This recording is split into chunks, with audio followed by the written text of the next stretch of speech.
Now, sa reinforcement learning algorithm, you have an agent, then you have an environment. Now, this agent takes an action in the environment, and that can potentially change the environment. That gives feedback sa agent about the state of the environment, and then some sort of reward or signal that tells you, is that a good action or a bad action? Let's go back here. This is the general view of the AI landscape. This is not exhaustive.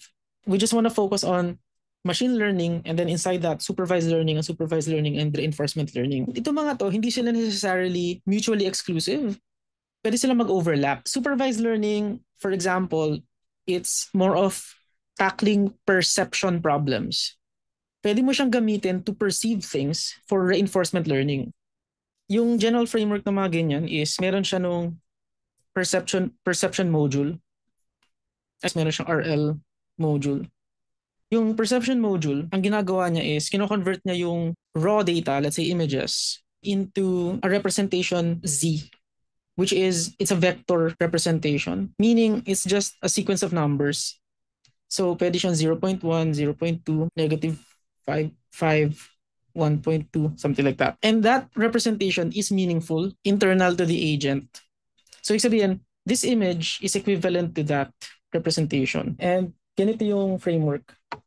So let's say, meron ka syempre camera or meron kang mata and other sensors, and given this image example, you represent that as a vector representation. In the context of AI, what you can use, for example, is one module called convolutional neural networks.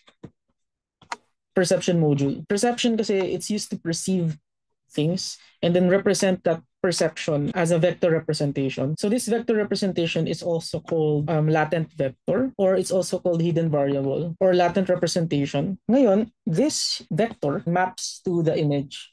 It's a mapping. And again, the map is the convolutional neural network. Now, this feeds to a reinforcement learning agent. And this is what's seen as the reinforcement learning agent as the state of the environment. You have here the RL agent. And now, this state of the environment is used by the RL agent to take an action. Maybe that action is kick 30 degrees right. It could be anything, but you can imagine the concept of kick maybe is move motor 42, but ultimately it translates into an action. That action affects the environment or world, right? Kasi if you kicked it and natamaan mo yung bola, that changes the dynamics, that changes the situation. And because that changes the situation, magbabago yung perception, and it goes on and on in this kind of loop. What's missing here is the concept of reward.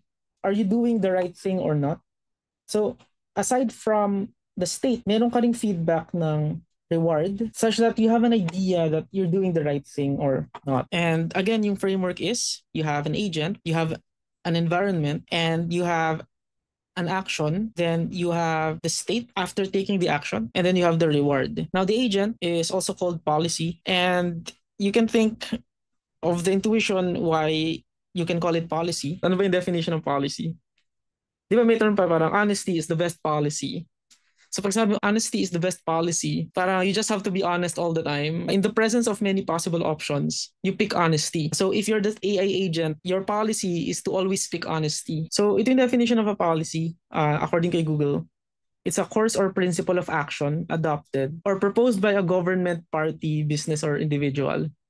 It makes sense that the agent is also called the policy kasi it determines the kind of action that you take based on the state. And of course, the goal of the reinforcement learning agent is ultimately maximize total reward. Maximizing the total reward is not equal to maximizing the next reward. Let's say you take an action that leads to a lower reward now, pero leads to much higher reward in the future. Maybe you're doing something that actually leads to low reward in the short term.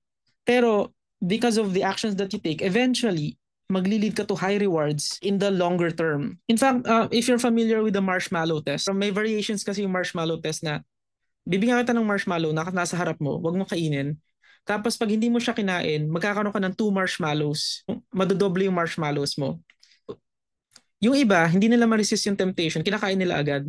So yun yung mga agents na minamaximize nila yung next reward. Pero by maximizing the next reward, hindi sila nakakuha ng 2 marshmallow. Pero yung mga iba na niresist nila yung temptation such that nabigyan sila eventually ng 2 marshmallows na maximize nila yung total like reward nila. So, ganun din yung sa reinforcement learning.